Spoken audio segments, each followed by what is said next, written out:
Ladies and gentlemen, welcome yet again to our Intermarium series.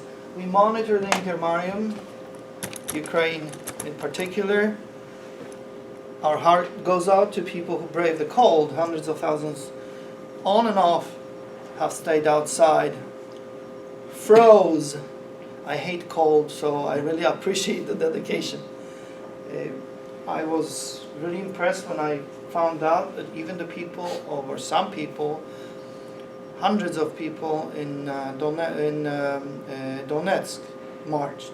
That's Ramat Akhmetov's territory. Is a post-KGB kleptocrat. Nobody breathes in that place without his permission. Yet there are people, and he's very tight with the president of Ukraine. There are 500 people who marched. Another optimistic development from my point of view is the sustained de-Leninization of Ukraine's landscape. Over the years, I've been bothered in the post-Soviet zone to see Soviet liberator tanks in Poland or the Czech Republic or elsewhere. There are no Lenins anymore, but whereas Western Ukraine purged itself of its Lenin couchant, Lenin rampant, etc., it was checkered in the middle and ubiquitous. The Lenins were ubiquitous in the east. Nobody seemed to have been bothered. I mean, the highlight of one of my visits was when somebody blew up a bust of Stalin, which was on Dniepropetrovsk, if my memory serves, in front of the Communist Party headquarters. So somebody couldn't even stand it there, and Stalin is gone. Now Lenins are gone. Berdichev is the latest example of de-Leninization of Ukraine. So I'm very happy from that point of view. We've issued a Ukraine alert because now there seems to have developed a stalemate. That means there are very many operations behind the scenes on the way, and we have no idea what they actually are. I know diplomacy is at work. US diplomacy, not so much. EU diplomacy, it's mostly the Swedes and the Poles make noises. The Germans try to pacify everybody because Germany is interested in cordial relations with Muscovy. There is a pattern in European history where amorous relations between Berlin and Moscow ensue, and then there is an act of assassination, usually on Poland, or more precisely on the Commonwealth or the Intermarium lands, and then the lovers perform an act of necrophilia by dominating and raping the Intermarium. Afterwards they quarrel.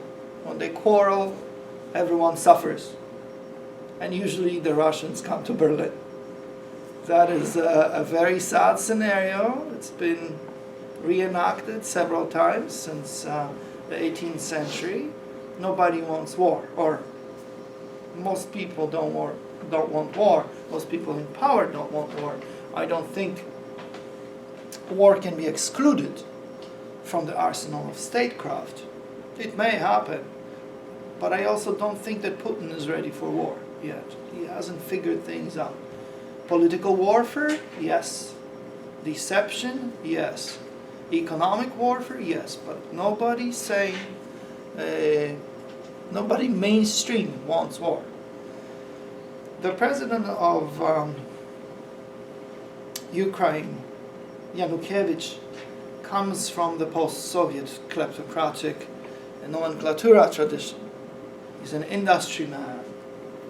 He feels ill at ease in anything resembling democracy, as imperfect as it is in Ukraine. He still feels uncomfortable. At the same time, he doesn't want to be absorbed into Russia. He doesn't want his country to be sucked in, because then at best he would become a governor of a province. it's better to be a satrap and a tyrant of one's own.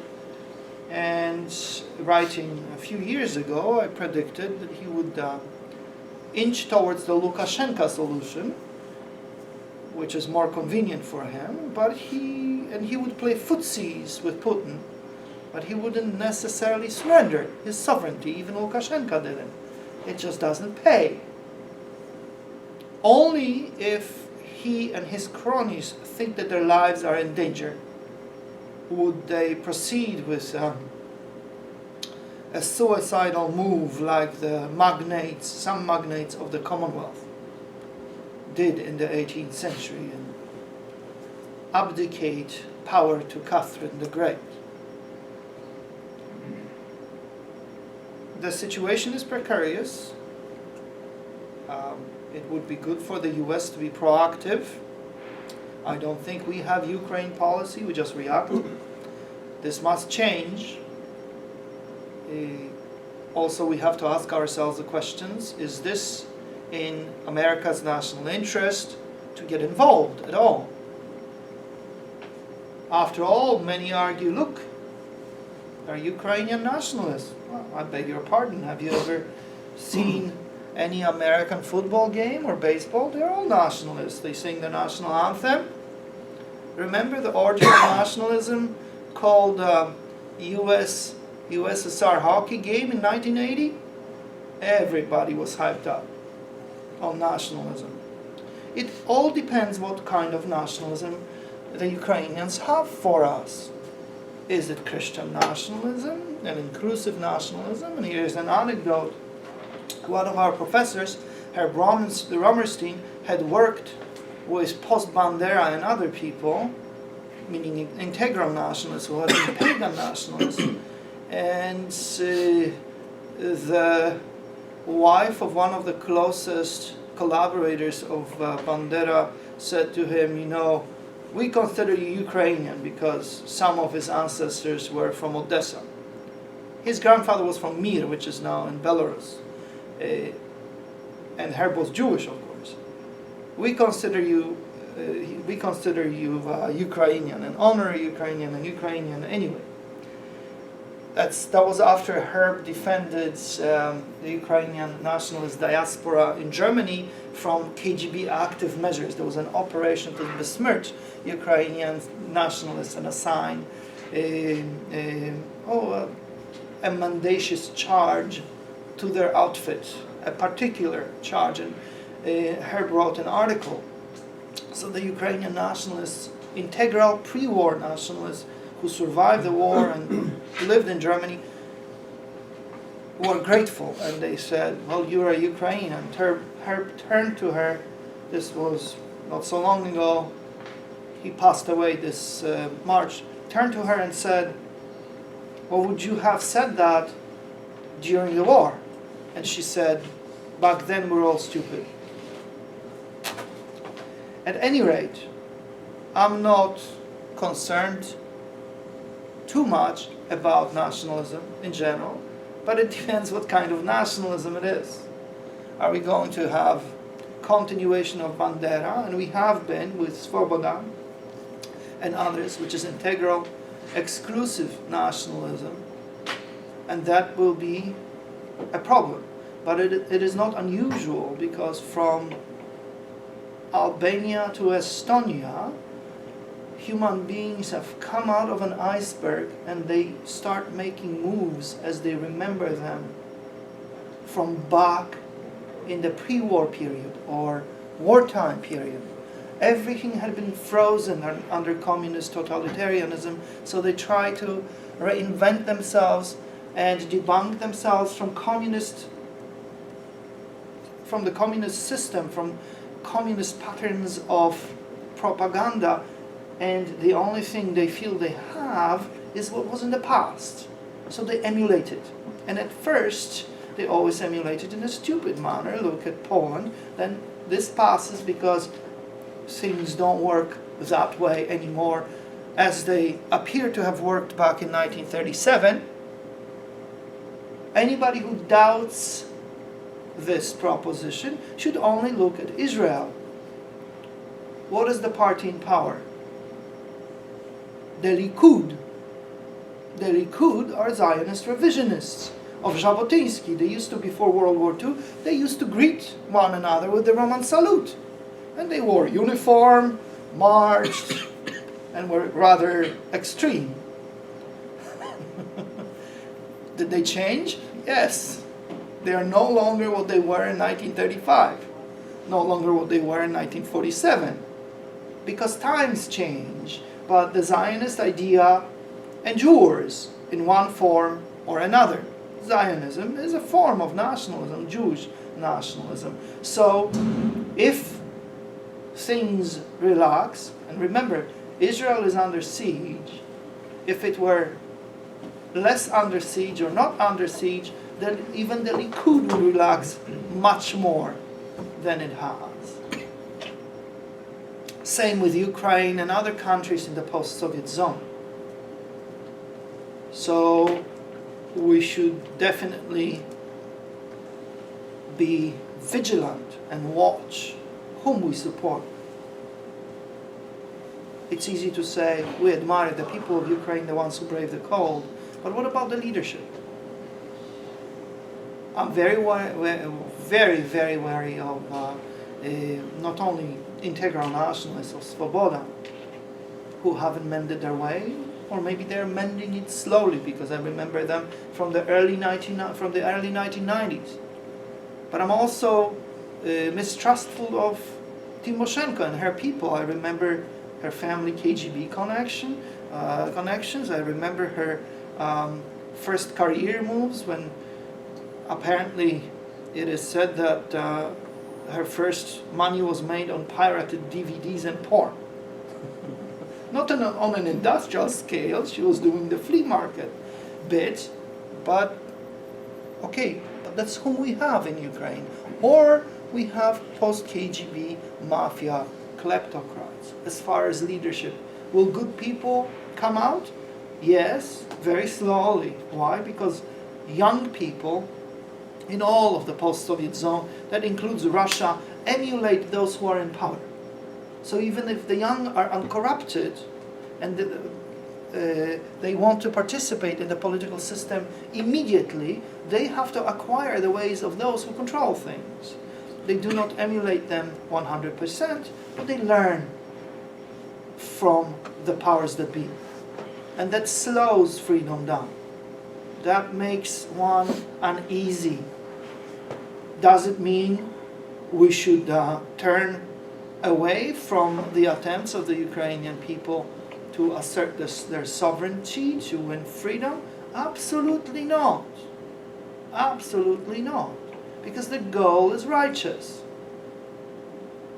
It would be good to promote leaders that are more palatable. It would be good to sponsor leaders that may be more compatible with what we believe in. There should be some kind of a grand strategy. Also from the point of view of, not idealism, this sounded very romantic what I've just said, but from the point of view of realism. Look at the map. Look at the map. Right now, the post-Soviet republics serve as the cordon sanitaire from Russia. Is that good? Well, some people say it provokes the Muscovites. Well, not necessarily, because why is everybody scared of the Muscovites? You don't need to do anything to be in the Muscovite crosshairs. The avowed goal of Putin is to reintegrate the empire, whether it'll be economically or militarily, that's another story. He's interested in power, he's interested in restoring, not the Soviet Union, but restoring influence at least. That's plan minimum. If there were no Putin, if there was someone else in Russia, perhaps that's what US policy should be targeting, and we had a chance in the 1990s. We supported kleptocrats who used to be communists, and they believed in their own propaganda about how capitalism must be rapacious and murderous. So when they became oligarchs, that's exactly how they behaved. We supported people like that. I think American policy ought to address not just this exigency with Ukraine, but it should address Russia and the whole zone at large. We should have a comprehensive plan.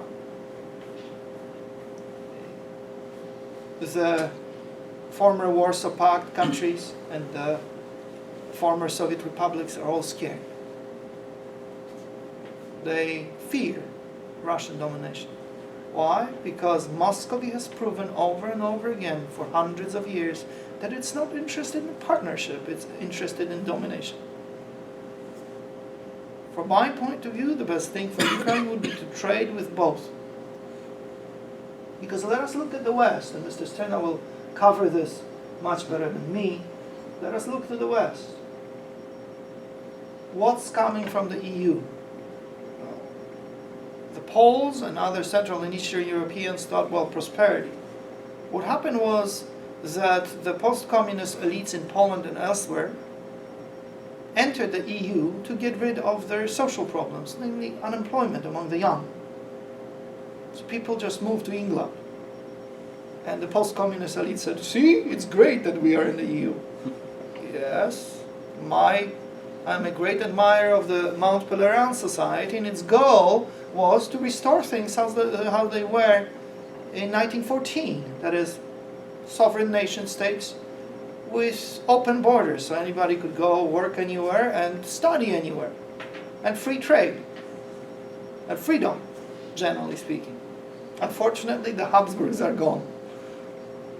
I mean, they are ready waiting in the wings, but they're not as well prepared as they had been before 1914. What's coming from the West may be worrisome. One of the most nefarious aspects is social engineering with Western money.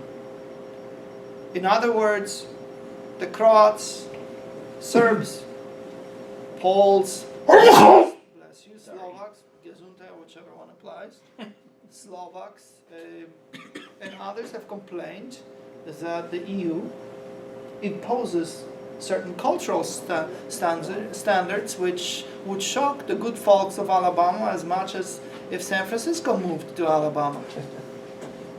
By law, is this what Ukraine wants? This is a very poignant question. You join the EU, you have to join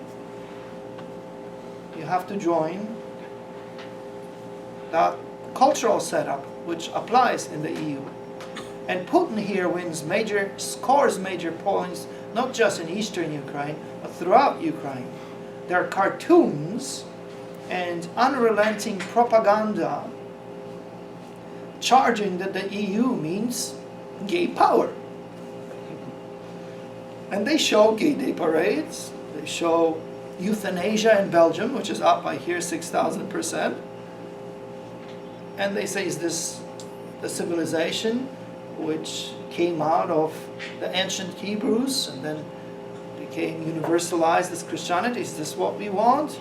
Now, imposed on us, this sounds like Kulturbolshevismus, the rehash of the roaring 20s in the Soviet Union.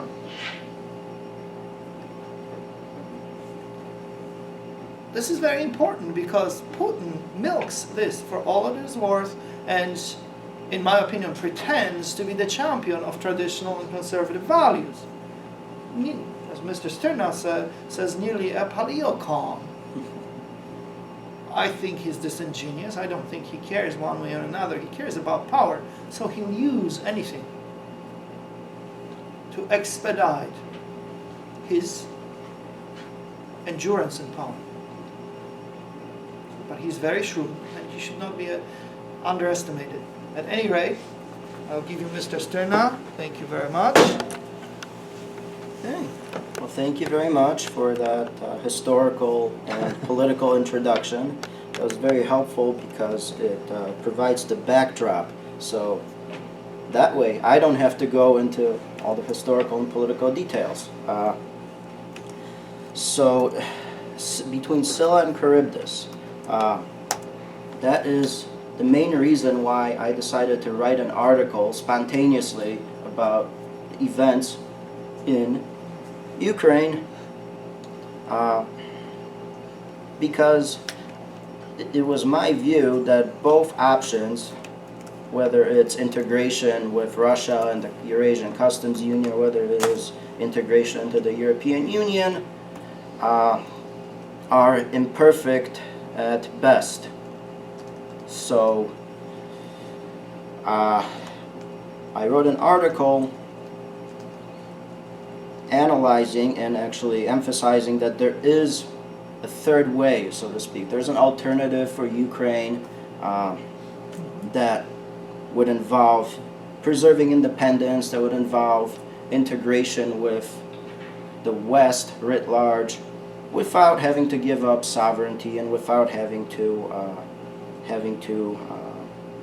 be subordinated to any cultural revolutionary agendas coming from Brussels or anywhere else. So hence the cartoon, and hence the title. Now, political situation in Ukraine. Here are the elections of 2012. Ukraine is quite polarized politically because mostly the people, including the government and the people who would like to integrate with the Eurasian Customs Union in Moscow, are essentially from eastern Ukraine and the southern parts of Ukraine, which are rather Russified and Sovietized culturally, linguistically, and actually the electoral map actually shows that political preferences and how Ukrainian citizens vote really demonstrates that. This is a map in Ukrainian, but essentially the color, the blue color, denotes the Party of Regions, and obviously you see that the majority of their popularity is centered in the eastern part and the southern part near the Black Sea. So Kharkiv, Odessa, etc. Of course, there are pockets even in some of the western parts and the central parts, and up here in the Novograd-Chevyersky area, which parenthetically is the home city or home area of Leonid Kuchma, who was ousted during the Orange Revolution. The pink area, which is central Ukraine and much of western Ukraine, is Batkivshchina party, the fatherland or homeland party that was headed by Yulia Tymoshenko, but since she was thrown in jail, she was succeeded by Arseny Yatsenyuk, and you could say it is a right-of-center, moderately nationalist party, by Ukrainian standards at least. Color yellow is Udar, which is headed by Vitaly Klitschko, the boxing champion, and it is close to its programs close to the Homeland Party. It is sort of a centrist, somewhat nationalist party that is like Batkivshchina. It is pro-Western and pro-EU. This party has support mostly also in the central and western parts, but the pockets since it's a new party, the pockets that enjoy support are much fewer than that of the more established parties. Although one of the newer parties, Svoboda, which is in green, enjoys most of its support, enjoys actually majority support in the southwestern parts, which are known as Galicia also. And Svoboda, as Professor Odakiewicz already explained, we could describe as a radical nationalist, sort of fascist-leaning, integral pagan party, but it is pro-Western, and it is anti-Soviet and anti-Russian. Now, why is it concentrated mostly in Galicia? Well, that area, actually, ironically, because Galicia enjoyed, of all the parts of Ukraine, of modern-day Ukraine, it enjoyed historically the greatest freedom, because before World War II, Galicia and Volhynia, so much of western Ukraine, was part of the Second Polish Republic, whereas the center and the east were incorporated into the Soviet Union. Even before that, Galicia was part of the Austro-Hungarian Empire, and of the partitioning powers, Austria-Hungary gave their subject peoples, especially in Galicia, the greatest autonomy, whereas Tsarist Russia was quite intent on suppressing what Ukrainian quote-unquote separatism or any Ukrainian national identity. The Austrians actually supported Ukrainian nationalism. Of course, part of that was as a counterweight against Polish nationalism, but that's another story. And Germany actually also supported Ukrainian nationalism in Galicia as well. So that's why this area is, that's why Svoboda enjoys the greatest popularity in this part of Ukraine. In red, we have, not surprisingly, the Communist Party of Ukraine. And most of its support is in the east and the south, including the Kharkiv area. And these are the unreconstructed communists. Now, the reconstructed post-Soviets are the Party of Regions in blue, focused on or centered around the east and the south. So that's the political division of the country, and this is why many analysts about polarization in Ukraine, and this is in fact, quite a few analysts even talk about a potential breakup of Ukraine into two countries, an independent Ukraine and more nationalist Ukraine in the center and the west, and a South Russia, quote unquote, in the south and the east, or more pro-Russian Ukrainian state. There are different variations of that theme, but essentially it is essentially that is the main point. And actually, if you read the writings of some of the Russian geopolitical thinkers, for example, Alexander Dugin, who is probably the most blunt and open about Russia's geostrategic plans, he would like to incorporate most of Ukraine into Russia, his Eurasian, meaning Russian empire, post-Soviet empire, and he considers perhaps leaving the most western parts of Ukraine, especially Galicia, leaving that out of the reintegrated Russian-Soviet empire, maybe as an autonomous state of some sort, because Moscow simply wouldn't want to deal with the problem. Now, of course, language is another key issue in Ukraine. Here on this map, of course, on this map you will see, this is in English, of course, so I don't have to translate it. You will see that in the western parts and the central parts, the Ukrainian language, which is an East Slavic language, predominates.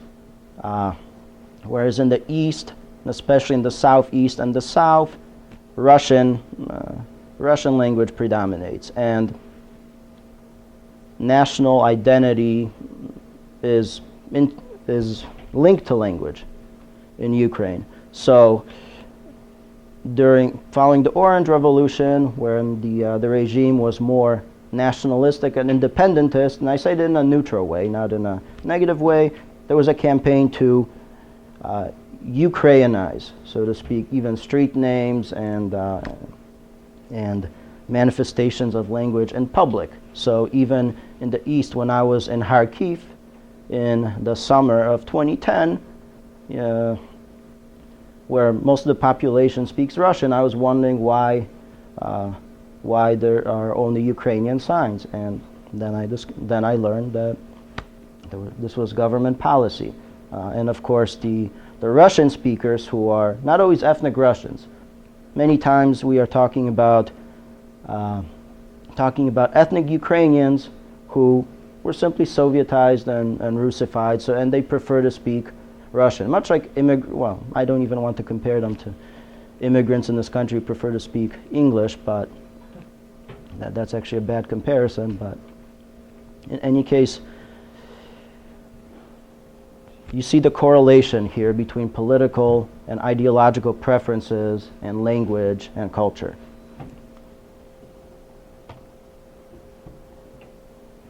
And here we have yet another map, since an image speaks 1,000 words, showing Ukraine's strategic importance. The orange area is basically the Russian orbit, or the Eurasian customs zone, and the blue is the European Union. The Ukraine is yellow in the middle, and as you will see, what will strike you is that Ukraine is a major hub through which various oil and gas, principal gas pipelines pass into Western Europe. Germany is the greatest recipient of Russian gas through Europe, receiving 36%. Then we have Italy, 27%. And finally, third is France, 23%. So controlling Ukraine is for Russia of key importance. It has often been said that regaining Ukraine or controlling Ukraine is the key to the existence of the Russian Empire. Without Ukraine, you can talk about a Russian Empire, but Ukraine is a main component, nevertheless. So the Russian Empire without Ukraine would be, so to speak, incomplete.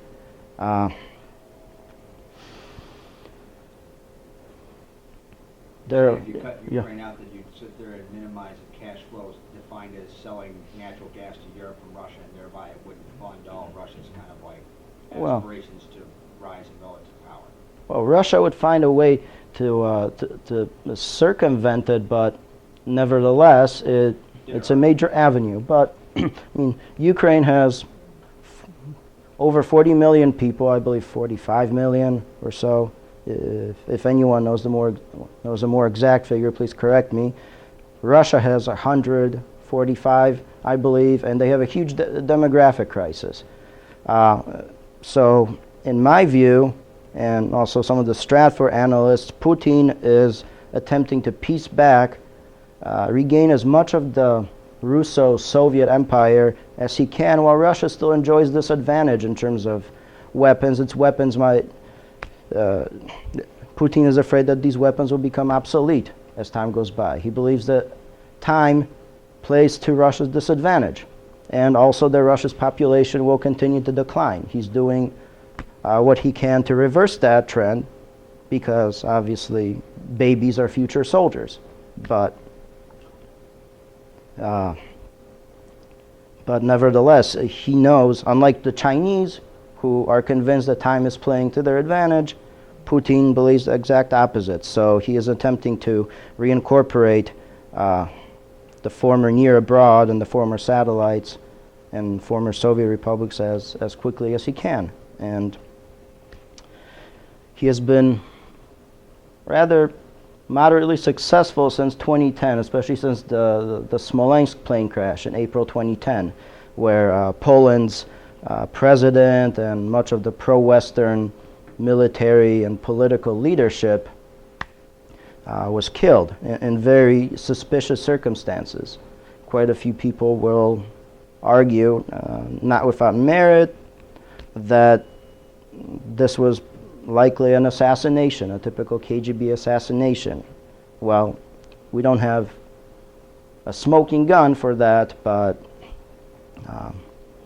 I would, if you would like to read more details about this on the website of the Selu Foundation, sfppr.org, there are some of my articles where I wrote around about 4 articles on the Smolensk plane crash and about the various theories, particularly the assassination theory, so to speak. So one way or another, even if it was an accident, after April 2010, there was a shift, a geopolitical shift, even a shift in political atmosphere in that part of the world. Let's remember that this was several months after the Obama administration partially scrapped the missile shield, the Bush-era missile shield.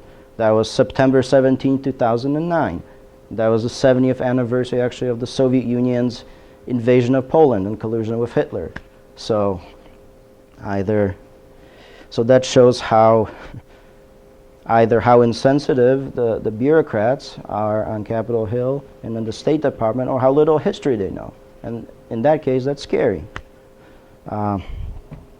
After April 2010, even Poland, which was under the Kaczynski twins, under President Kaczynski, was leading the charge to create a sort of geopolitical bloc in Central and Eastern Europe that would include Ukraine, even Georgia and the Caucasus countries, Azerbaijan, all the countries that basically feel themselves threatened by neo-Soviet, neo-imperialism, and they also are distrustful of German ambitions in the present and future. So the area in blue approximates the zone that the Kaczynskis attempted to reintegrate, and this was, from Moscow's perspective, this was a great threat to their neo-imperial policy, clearly. And the reason why I mentioned the third way for Ukraine, or third alternative, is because I don't believe that Ukraine is inevitably bound to either join the European Union or the Russian sphere of influence, because this area by itself, if the people of this zone called the Intermarium, the area between the 3 seas, the Baltic, the Black, and the Adriatic, get their act together, sit down, and create a framework of alliances and pacts and various arrangements, this area will, instead of becoming a vacuum that attracts post-Soviet expansionism, will become a powerhouse of its own. And this is actually in the interests of the United States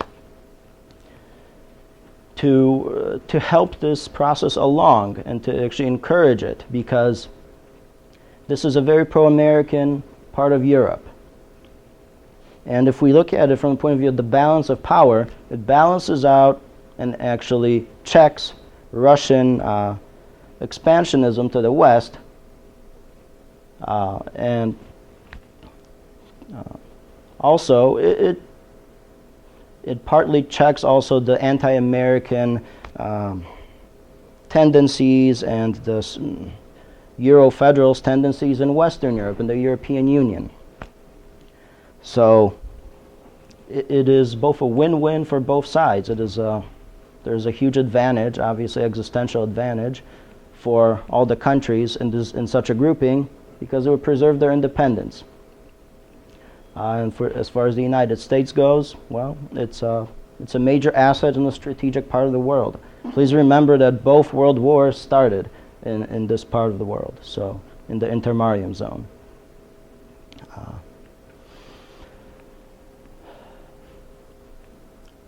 Now, as far as why am I so skeptical of the European Union? In addition to not to mention the sort of neo-imperial tendencies of some of the Brussels bureaucrats who openly talk about European federal state, which, well, some sort of a super state, quote unquote, further integration. Festung Europa. Well, let's look at the history. These countries threw off one imperial neo-colonial yoke only about 25 years ago, 24 years ago. So why would they want to cede their independence to yet another power, even if the European Union is a power in white gloves, so to speak? Whereas Russia is more of a, let's just say, more, Russia is more, Russia has more of a brutal approach, whereas the European Union has more, a white gloves approach to these issues. But either way, for countries that want to preserve their independence, both alternatives are not very attractive. So what you're saying is European Union's a dysfunctional mother and Russia's like an alcoholic father? Somewhat. I would nuance that. But let's remember that the ideas of united Europe are, this is not only a Christian democratic dream from the late 40s, early 50s. This was also something that was pushed by fascists in Europe and even the Nazis. They had their own version of this, so I would not look at it through pink eyeglasses, so to speak. And of course, there is the whole cultural revolutionary agenda that the European Union has, and many Western governments in general, such as the promotion of quote-unquote gay marriage and social liberalism, multiculturalism, etc. A lot of these, majority of people in countries like Ukraine, Poland, and other Central Eastern European countries are socially rather traditional and conservative. Even if they may be economically statist, nevertheless, they are not huge supporters of gay marriage, quote unquote. So Russia, or Putin to be exact, has recently began a campaign to tap into this, because the West and both the Obama administration, the European Union, have been promoting social liberalism and libertinism. Russia has decided to portray itself as this champion of traditional morality and Christians in the Middle East, Christianity in general. And in my view, this is the a reheated or rehashed,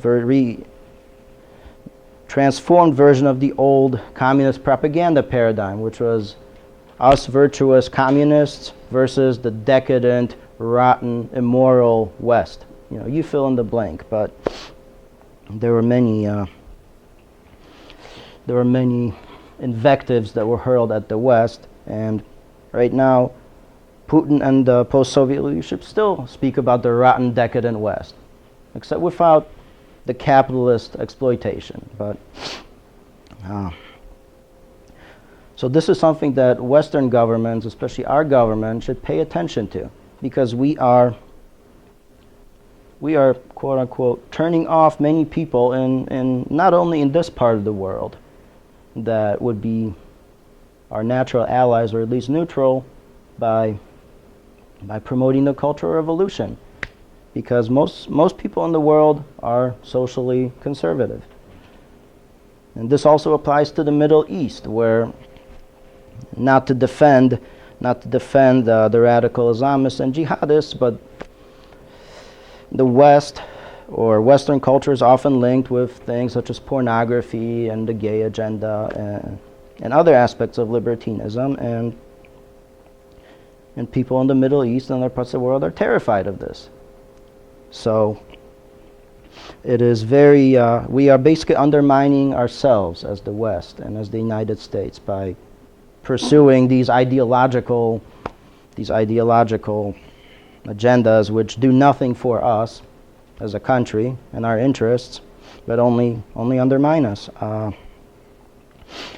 What else? So, if anyone has any questions, I would be glad to field them, unless Dr. Hodakiewicz would like to comment. No, the floor is all yours. My introduction was lengthy enough. Yes. Well, Oh. Go ahead, sir.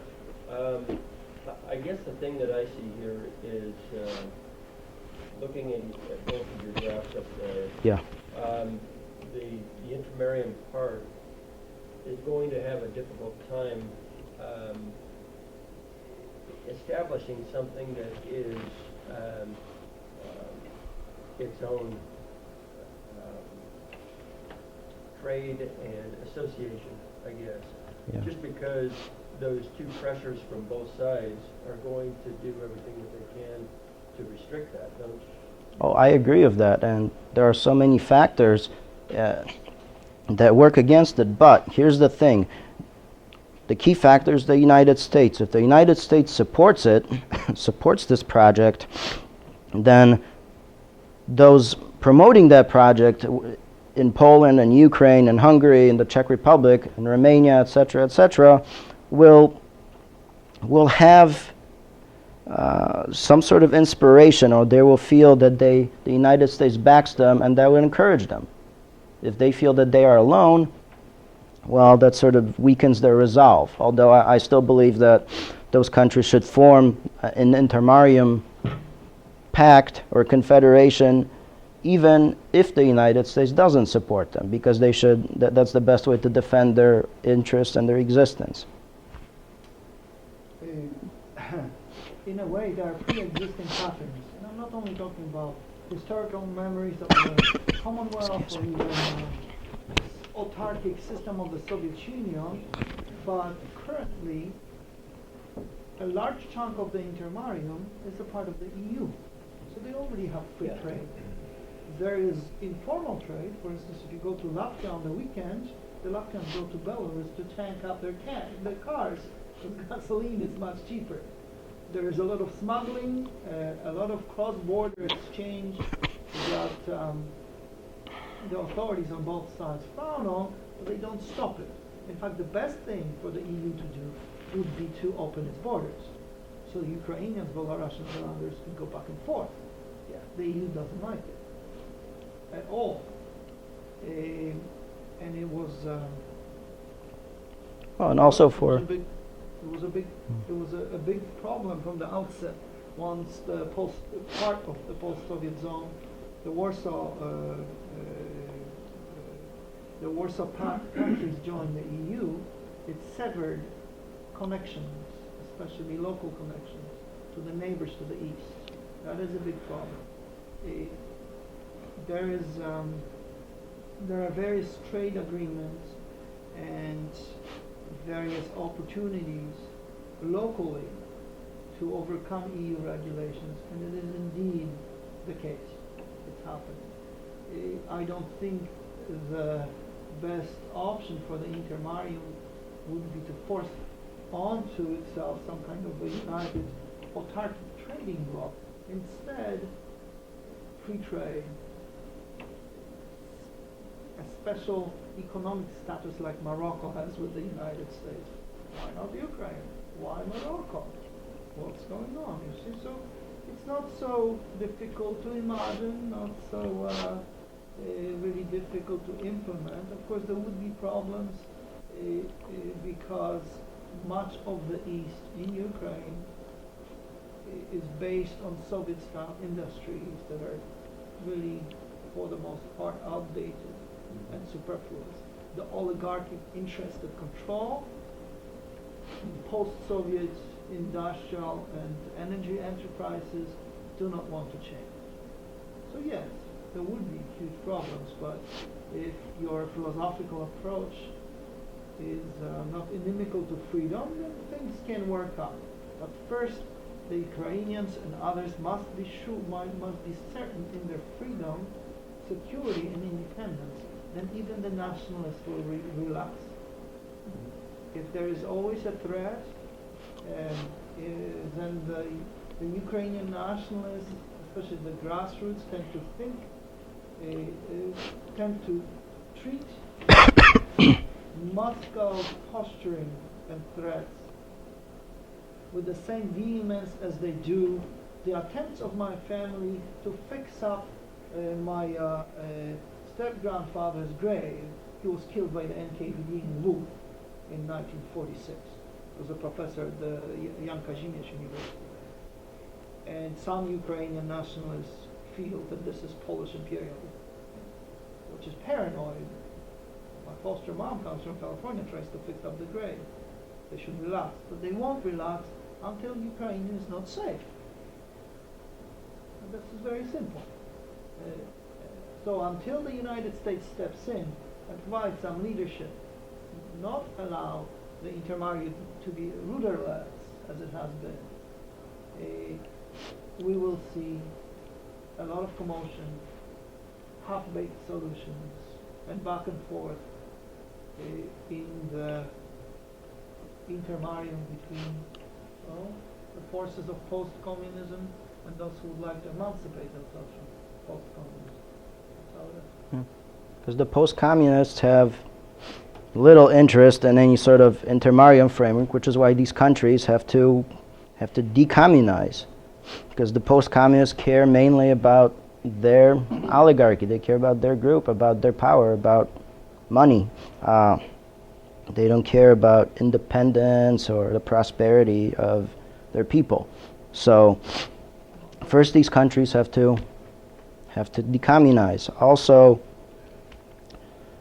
obviously Russia has no interest in an intermarium bloc, clearly, and even the European Union and the major countries of the European Union, and not only because Germany, France, and Italy are very close to Russia, and also because Brussels would prefer to deal with all these small to medium-sized Eastern countries independently, because that gives Brussels more power. Whereas if Brussels was compelled to deal with Central and Eastern Europe as one entity or one bloc, well, they would no longer be in a position to treat these new EU members as vassals or as pupils that have much to learn. So it's another aspect. And finally, these countries have a lot of common history, and there was a common framework as early as the late Middle Ages under the Jagiellonian dynasty, which ruled Poland and Grand Duchy of Lithuania. And Lithuania, of course, encompassed much of what is modern-day Ukraine, Belarus, and the Jagiellonians also ruled the Czech kingdom and even Hungary. So Hungary back then was a pretty large kingdom, so there was an intermarium Jagiellonian ruled domain from the Baltic all the way to the Black Sea and to Belgrade, actually. And so, and Ukraine and Poland were the areas of modern-day Poland, and Ukraine coexisted within the Polish-Lithuanian Commonwealth, or the Polish-Lithuanian state, for about 4 centuries until it was partitioned by Prussia, Russia, and Austria. So there's a lot of common history, and so this is not, this is not an ideological concept that was invented. This is basically a return to history, so to speak. Yes? What is the present status of the negotiations with the EU? Because Yanukovych dropped and went to Putin, and then he ignited his negotiations. What is the status of that? Well, it's a hard question because we have to ask ourselves what is in Yanukovych's head, because these demonstrations in Euromaidan showed, one, that there's a lot of opposition to the governments and to his policies and to the pro-Russian line, and also the demonstration, the fact that the Euromaidan was able to repel assaults by elite, secret elite special units, the Berkut unit and all of that. So the opposition showed not only that it was popular, but also that it was pretty powerful. So Yanukovych feels quite insecure in his seat. So he is trying to create the appearance that he made a mistake, and now he is talking to the EU again. But again, he's trying to balance. He keeps all the options Yeah. open. But people are still sitting tight in Maidan and not moving. That's So true. how long will this Because, last? Or well, will it dissipate? we don't know. Dissipate because there's no American interest. We don't know. I think possibly.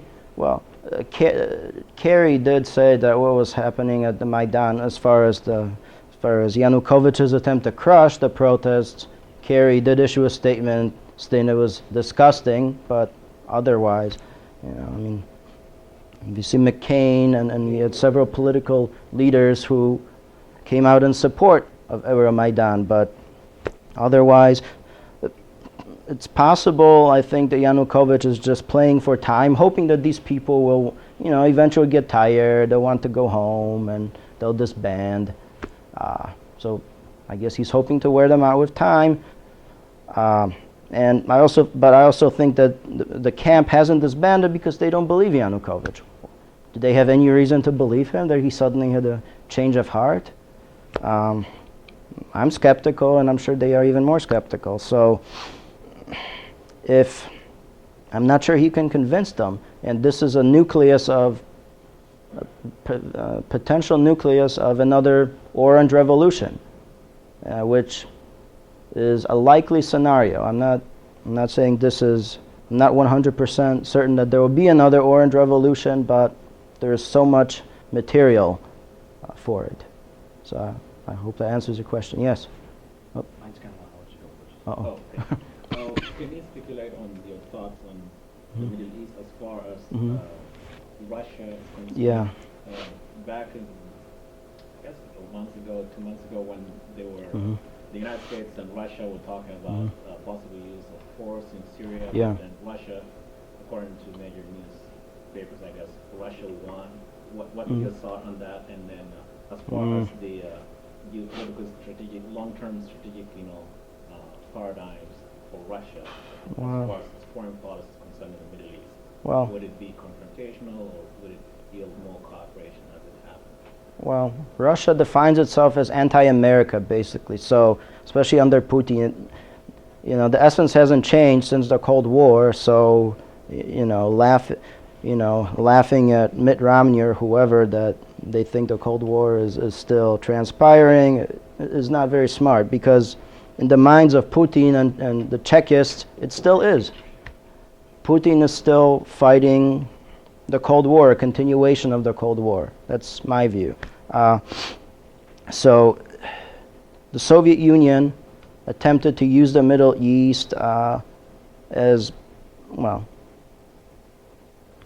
a huge thorn in America's side, to create as much havoc and as many problems for the United States and its allies in the Middle East. And it continues to do that, and I'm certain it will continue to do that.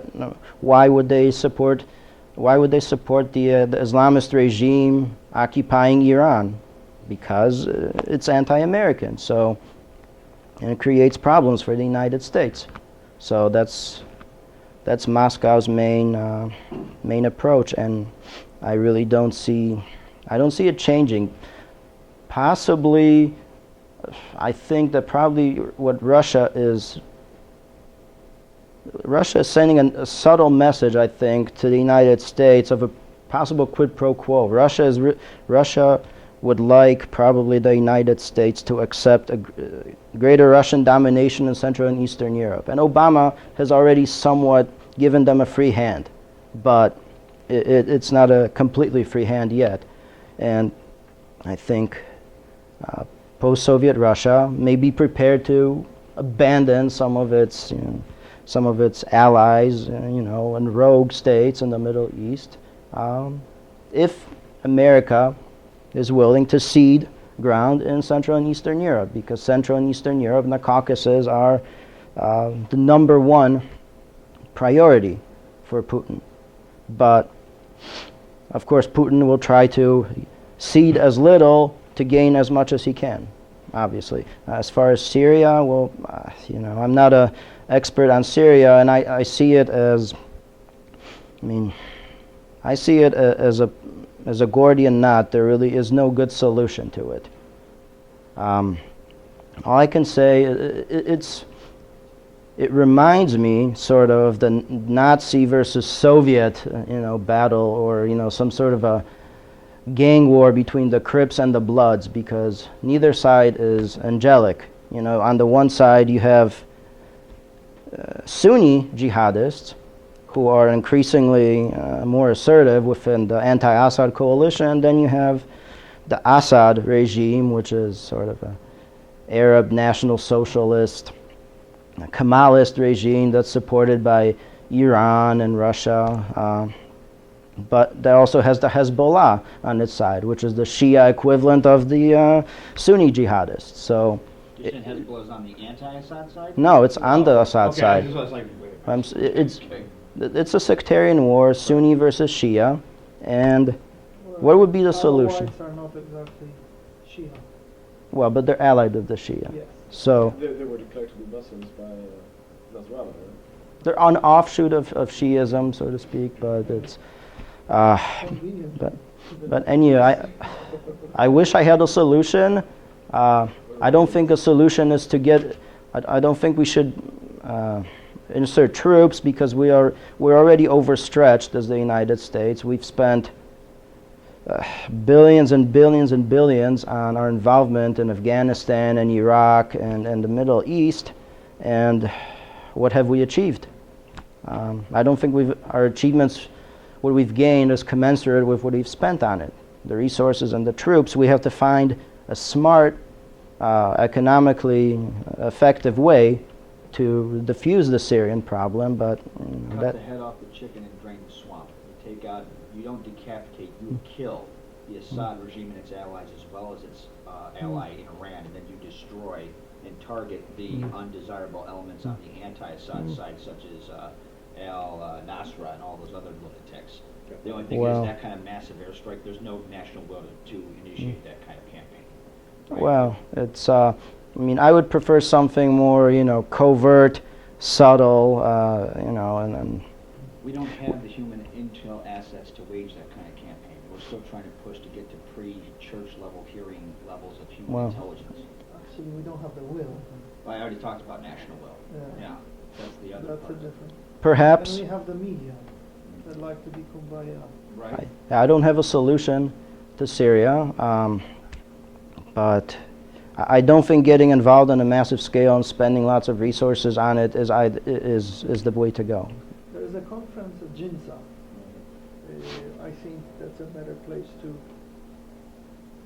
because we're leaving the Intermarium. Yeah. Not that I'm not interested, but it's another seminar. I actually Okay. had a question. Yeah. I very much approve and agree and appreciate the fact that you had made reference to Putin trying to incrementally recreate the Soviet Union 2.0, kind of centered around totalitarian democracy and third-way economics. I mean, Putin was quoted as saying, if you don't miss the Soviet Union, you have no heart. If you want it back, you have no brain. So in other words, he's thinking that the goal of the Soviet Union dominating the area is good. It's just the way the Soviet Union did it was stupid. And subsequently, so Putin sees political instability as a facilitative pretext to soft and Latin power strategies to realize that goal, as well as, say, some of the unintended negative secondary consequences. I forgot his name. Forgive me if I forgot your name. Dr. C. Dr. C. Dr. Scylla. Had mentioned regarding, the from, defined as former, or maybe not so former KGB linking up with the Russian mob and hijacking U.S. support both to try and attempt to transform the Soviet economy and secure Soviet nuclear and biological weaponry. Essentially, it seems like you're proposing the United States act as an offshore balancer to push for socioeconomic approaches both to counter Russian expansion as well as to kind of like bolster up the Ukraine, which I have love for Ukraine, believe me. So I had 3 questions to that. One, how do you get around, and this was touched on it initially, you actually mentioned Okay, so let's do one at a time, because I have a very short time. Okay, so how do you get around divergent domestic U.S. political and policy cycles, that are divergent from regional environmental cycles? You mentioned the missile shield in Poland. Strategies to offset the advantages perceived by people in Europe as Putin being facilitative to or being a guard against, say, the Islamification of Europe. And preventative approaches that you might propose to insulate democratic process from being hijacked by dishonest actors who use that democratic process to lower the entrance barrier to have their propaganda or sedition be entered into the national political discourse in the UK. Okay, so I guess your I know first it's a question big is, question. how do we, well, the first question, I guess, how do we get around the political cycles in the United States? Well, yeah, it's a big question, and it's difficult to answer, but one, education probably, in one word, because the emigre diasporas, whether be they Polish, Ukrainian, Baltic, Hungarian, Romanian, have to do their jobs to educate American policymakers, thinkers, analysts, etc. So they have to work overtime a little bit, instead of merely collecting, their salaries. That's one. And then also, Americans have to become more, have to acquire greater interest in this part of the world also. Americans have to educate themselves. And I think the diasporas and other organizations should encourage that. How to get around the cycles is very difficult, but essentially voters, who gets elected is determined by voters, right? So, yes. Wishful thinking, Right. to consider the Ukrainian lobby or Central European lobby in Washington doesn't exist for all practical purpose. Just compare the Jewish lobby as a force to be reckoned with. Well, look, Might as well forget about it. first they have to sit down and unite.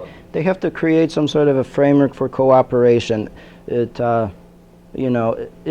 American congressmen hear something about, Lithuanian American, activist, Ukrainian American activist wants to talk to them about geopolitics, say, yeah, okay, give him 5 minutes.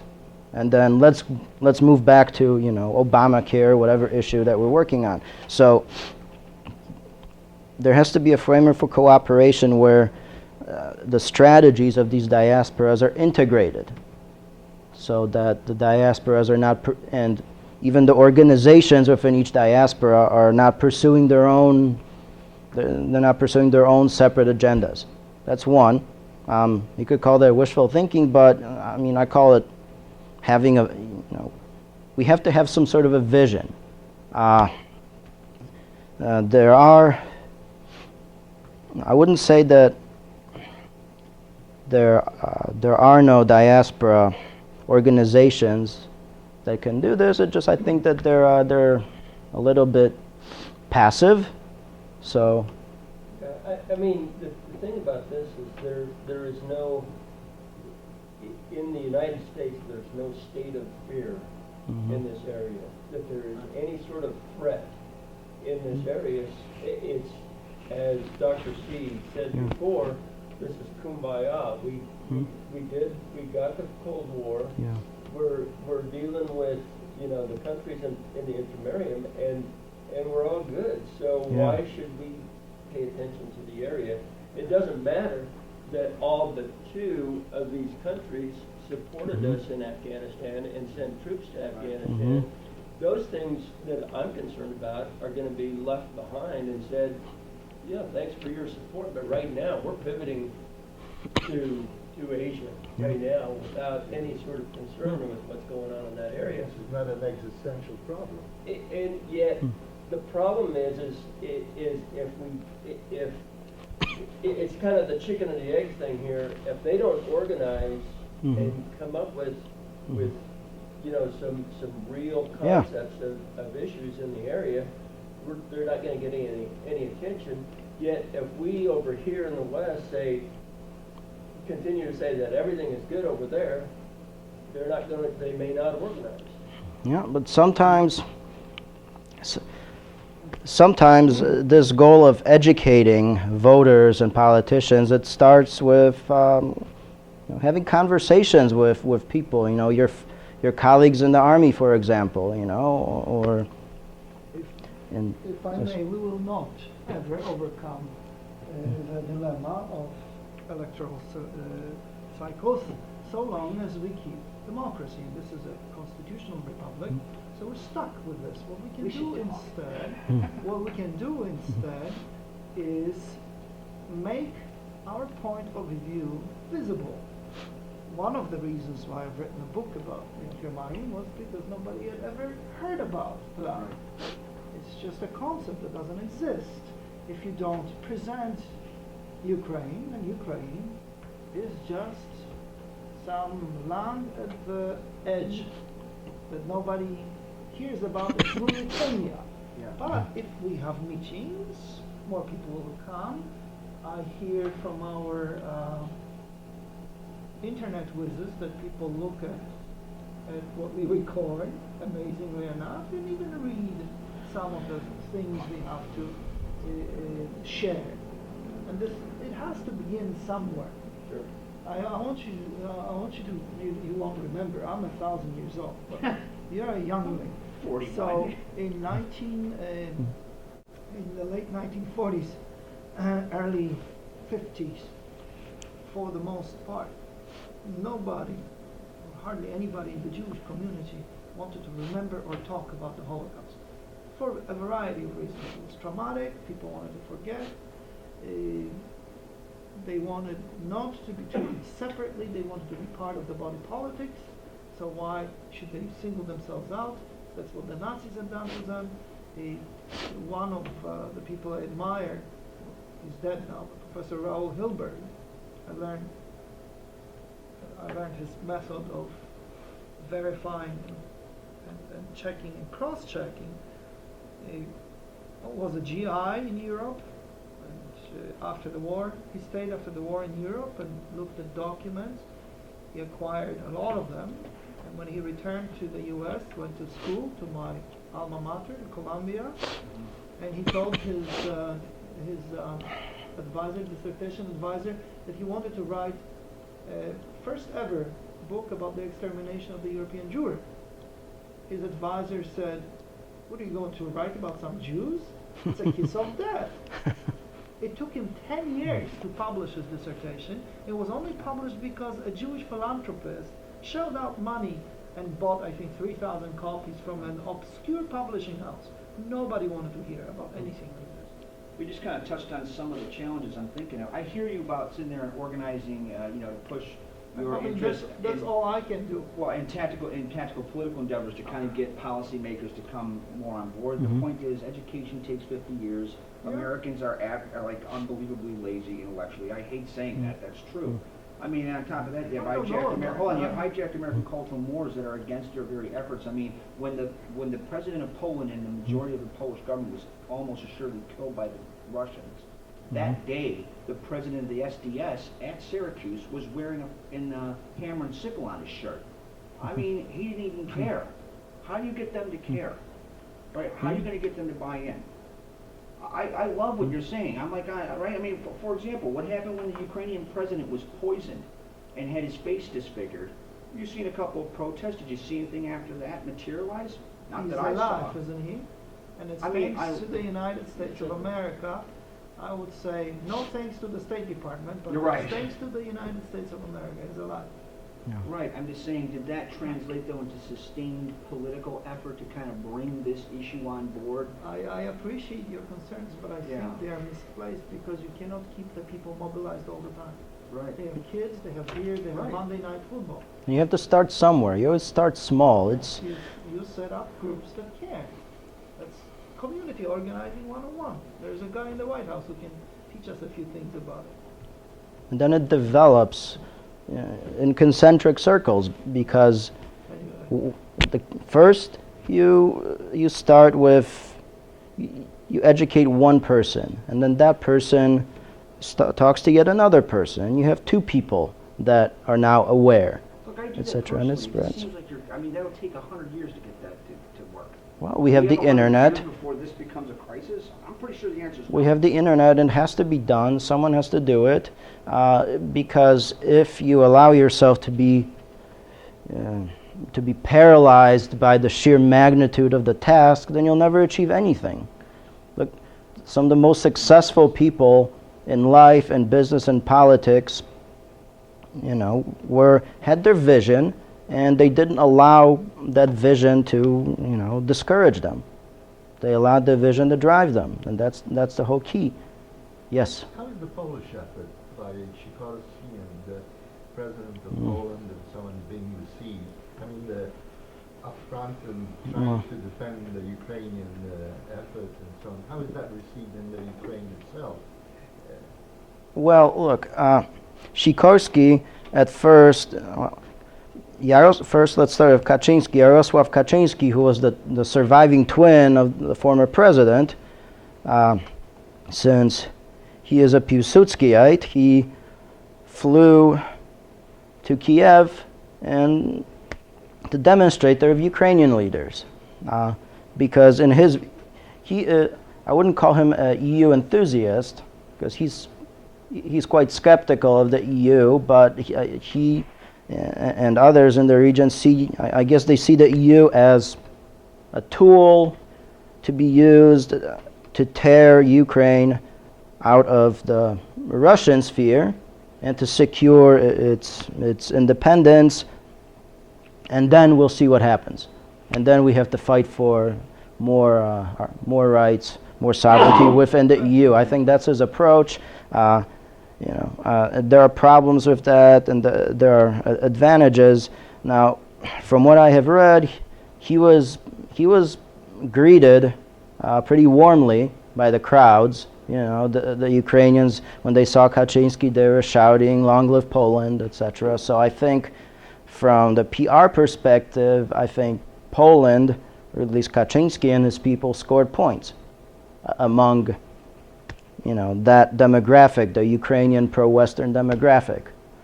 In Poland, he was criticized because some of the people among the protesters, such as the Svoboda people, well, they come from, an unsavory offshoot of Ukrainian nationalism, and the OUN UPA, who perpetrated an ethnic cleansing campaign against Poles and in the Polish-Ukrainian borderlands. So Kaczynski was attacked as, supposedly fraternizing with these people, even though this is, third generation. These are third generation nationalists, and not all Ukrainian nationalists, subscribe to this. Most Ukrainian nationalists are not Svoboda. But that was used as a way to attack Kaczynski. And I think Kaczynski understands, the problems, how problematic the Ukrainian issue is. But Sikorski attacked Kaczynski for supposedly wanting to funnel Polish resources into Ukraine. But that didn't bother. That didn't prevent his government, or the Central Bank of Poland, Marek Belka, who was the director of the Central Bank of Poland, who was tied with this post-communist liberal regime that's in charge in Poland. Now, they didn't prevent him from dishing out 8 billion euros for the,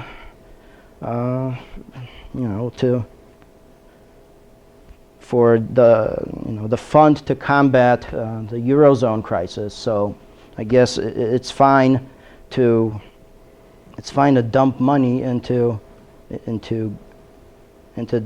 EU, an EU crisis, but it's, I guess What about the economic aspect Well, of this whole thing? But I don't think anyone in Poland is even talking about, sending money to Ukraine. It's a matter of political and geopolitical support. Kaczynski or anyone else never said, yeah, we should send billions of euros to Ukraine. No, that never happens. Trade. Trade. So, okay, the political aspects are Yeah. very difficult, but to increase trade between Poland and Ukraine Mhm. and any other European EU countries, but specifically Poland, to get this interaction going. Well, right now, it's So it's a slow Poland process, and no matter how you Ukraine. look at it. Poland and Ukraine can have very good trade relations and benefit from it without Ukraine necessarily joining the EU. It has to be a Polish-Ukrainian thing. Excuse me, a bilateral effort. There's no reason why the EU should why the eastern frontier of the EU should prevent the Intermarium from increasing its prosperity and increasing its volume of trade, right? So it's up to, I think Poland has to make the first step, and Polish leaders have to think more independently instead of simply, looking toward Berlin or Brussels or Moscow before they undertake any decision. First, they have to think of what is in Poland's interest, and not simply how Berlin or Brussels or Moscow will receive it. Well, if they don't like it, that's too bad. That's how a free man that's the mentality of a free man. The mentality of a slave is, how will my master, receive this? These are two very different things. So this is a huge challenge in that part of the world because people are still, the Homo Sovieticus problem. People still think like slaves, both internally amongst themselves, towards the government, and also towards foreign powers as well, be it Russia, the EU, Germany, and even the United States.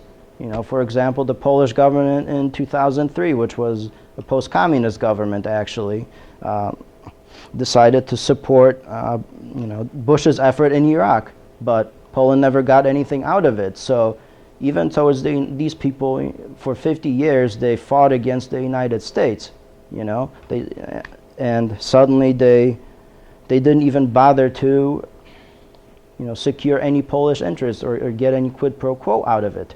Well, they got a little bit. They got foreign military aid for not Yeah. in the same proportion that they probably expected. Yeah, but not what they should have played hardball, and America plays hardball, and since Americans are free people, they won't get mad because that's what they expect, and they'll creates mutual respect. Psychologically, no one respects the person that comes in front of them and bows and acts all servile. I mean, it's psychological. We respect the person that looks us in the eye and acts like, behaves like they're an equal partner. So anyway, I think that's what leaders in that part of the world have to learn to do. I hope that answered your question, because there are so many different issues at work here. I'm trying to cover everything. Last question. Last question, please, because we're over time. Yeah. So, All right. okay.